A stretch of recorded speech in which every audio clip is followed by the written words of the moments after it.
Salut à toutes et à tous, j'espère que vous allez bien. Aujourd'hui, on se retrouve pour une journée dans mon assiette, dans laquelle je vais vous présenter différents moments de la journée, donc différents repas. Et on commence tout de suite par un granola au riz soufflé. Pour le déjeuner, je vous propose un plat qui n'est pas forcément très appétissant mais très bon, un palak paneer à base d'épinards.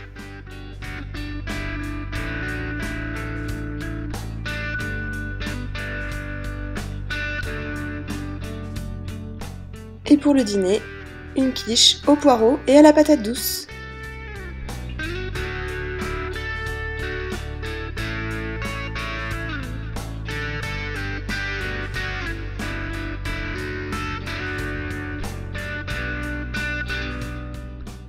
Et naturellement, on commence par le petit déjeuner avec un granola au riz soufflé.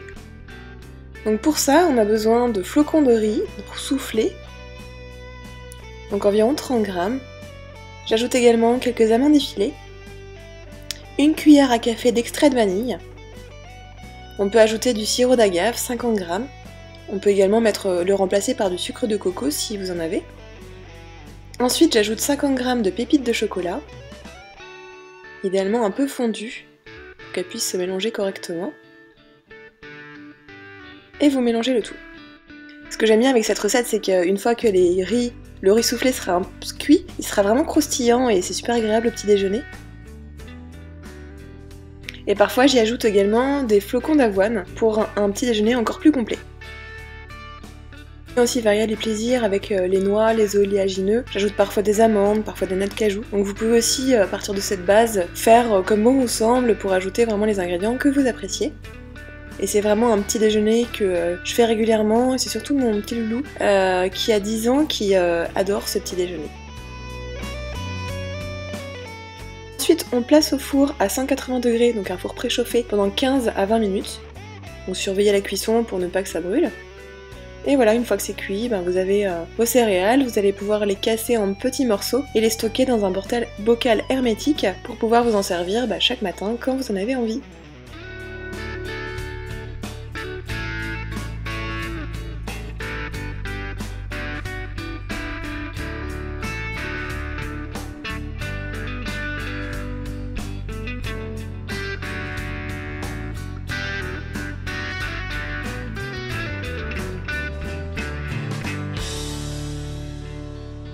Et quand c'est moi qui déguste ce granola au petit déjeuner, je l'accompagne avec du yaourt végétal.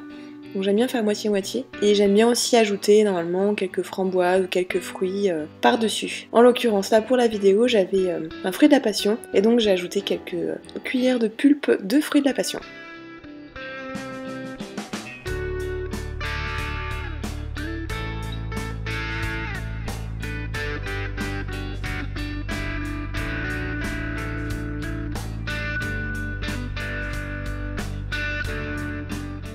Donc voilà pour le petit déjeuner. Maintenant je vous propose de passer au déjeuner. Donc un palak paneer qui est un plat indien à base d'épinards. Alors cette recette elle est surtout pleine d'épices et normalement on met également du fromage dans la préparation. En l'occurrence, pour transformer le fromage, moi j'ai utilisé du tofu soyeux que j'ai d'abord égoutté quelques minutes au sein d'un torchon. Et ensuite j'ai coupé le tofu en morceaux.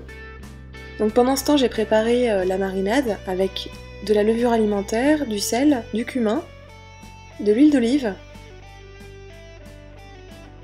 et j'ai mélangé le tout.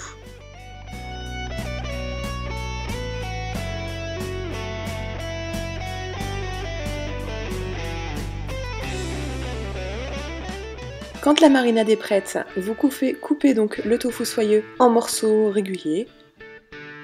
Donc là vous allez voir c'était pas facile de démouler le tofu soyeux, donc les formes sont pas forcément hyper régulières mais c'est pas grave.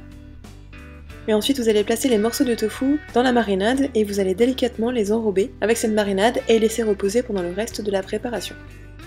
Alors pour ceux qui se posent des questions, la levure alimentaire ce n'est pas une levure qu'on utilise pour faire gonfler les gâteaux, c'est pas la même levure, c'est une levure qu'on utilise souvent justement dans les plats végétariens. Ça donne un petit goût de fromage et en plus ça apporte beaucoup de vitamines et de nutriments intéressants. Donc voilà, c'est un super combo et moi j'utilise assez régulièrement dans les préparations pour remplacer le goût du fromage.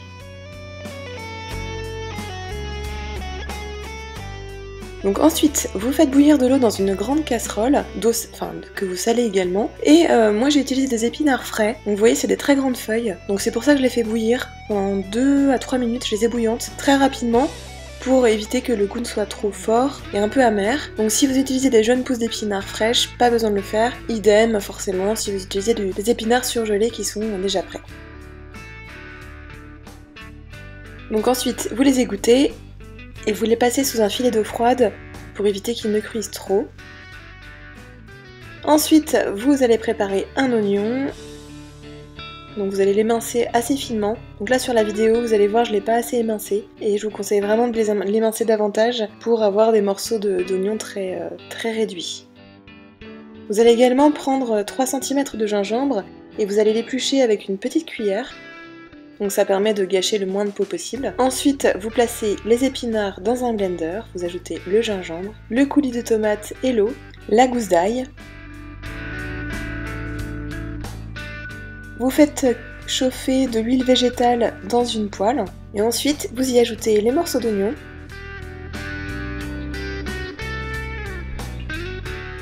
Vous allez également ajouter une autre gousse d'ail écrasée dans la préparation et vous allez les laisser cuire pendant environ 5 à 6 minutes. Donc il faut vraiment les laisser fondre. Ensuite vous ajoutez le contenu du blender, donc c'est-à-dire les épinards, le coulis de tomate, la gousse d'ail, etc. Vous les ajoutez et vous faites cuire pendant environ 2 à 3 minutes.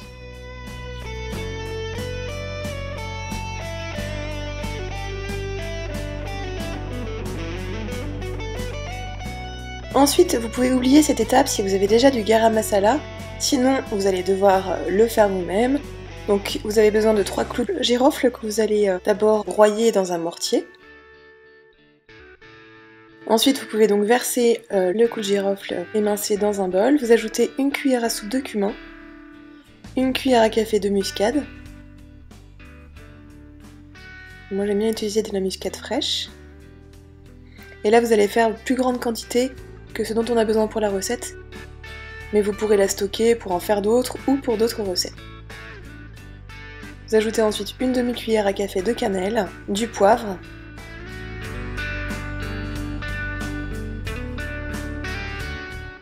j'aime bien également ajouter une pointe de couteau de piment et une demi-cuillère à café de curcuma. Donc vous mélangez tous les épices. Et vous ajoutez entre une demi-cuillère à café à une cuillère à café de ce mélange, donc le garam masala, directement dans les épinards. Vous mélangez et vous pouvez encore faire cuire pendant environ 2 à 3 minutes.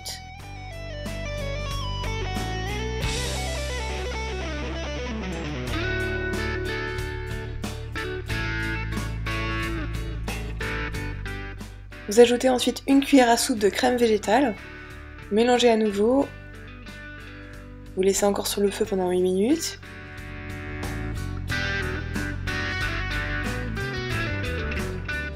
Idéalement, pendant la préparation des épinards, vous faites cuire le tofu soyeux qui aura mariné pendant quelques minutes avant. Donc vous le faites frire dans une poêle avec de l'huile bien chaude.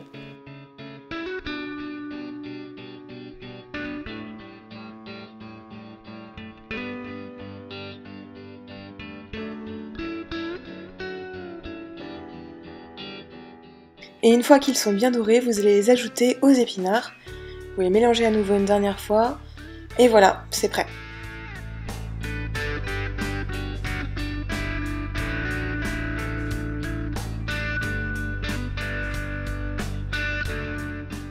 Pour que le plat soit équilibré, j'utilise également du riz basmati que je mets d'abord au fond des assiettes. Ensuite, j'ajoute le palak paneer. Donc j'ajoute à peu près 2 cuillères à soupe par personne, 2 à 3 cuillères à soupe. Et voilà, vous avez un plat super bon, très goûteux, avec beaucoup d'épices. J'avoue, pas toujours très appétissant avec les épinards, mais franchement, c'est vraiment délicieux.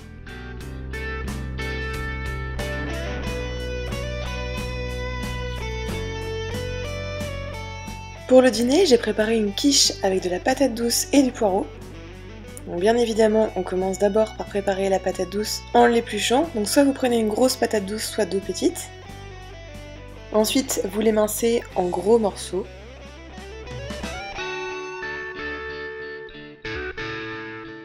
Donc d'abord en tranches, puis chaque tranche vous les coupez en morceaux assez grossiers.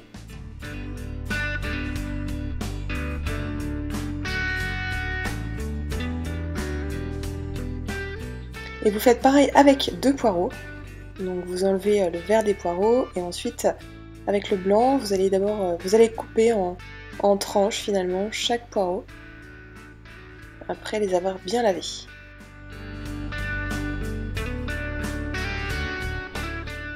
Ensuite vous faites cuire tous les légumes, alors soit à la vapeur, soit dans une casserole avec de l'eau bouillante. Idéalement à la vapeur, hein. Si vous avez un omnicuiseur, c'est aussi le moment de l'utiliser. Vous les faites cuire pendant à peu près 20 minutes. Et pendant ce temps, vous allez pouvoir préparer la crème qui va donc enrober et lier les légumes. Donc vous allez placer du tofu soyeux dans un blender, du lait végétal. Pour la couleur, moi j'ajoute également du curcuma en poudre. Pour le goût, vous pouvez également ajouter de la muscade râpée. Ensuite, vous allez assaisonner avec du sel et du poivre. Et vous mixez le tout dans le blender. Donc quand les légumes sont cuits, vous les égouttez et ensuite vous les placez dans un saladier et vous allez verser l'appareil par-dessus pour enrober bien tous les légumes avant de le placer sur une pâte à tarte, donc vegan, que vous pouvez trouver dans les magasins bio. Vous versez ensuite l'ensemble de la préparation sur la tarte, la pâte à tarte, et vous allez répartir uniformément les différents légumes.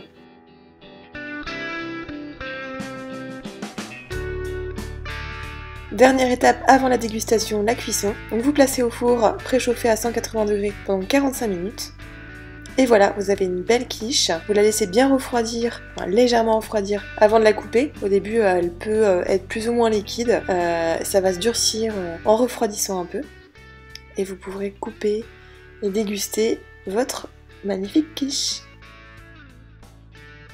J'espère que ces différentes recettes vous auront plu. Vous pouvez retrouver le détail des recettes sur le blog attirelarego.fr/recettes avec un S. N'hésitez pas à liker la vidéo et à vous abonner à ma chaîne sur YouTube ou à la page Facebook pour être notifié des nouvelles vidéos. N'hésitez pas à partager cette vidéo avec vos amis si vous pensez qu'elle pourrait les intéresser. Je vous remercie et je vous dis à bientôt.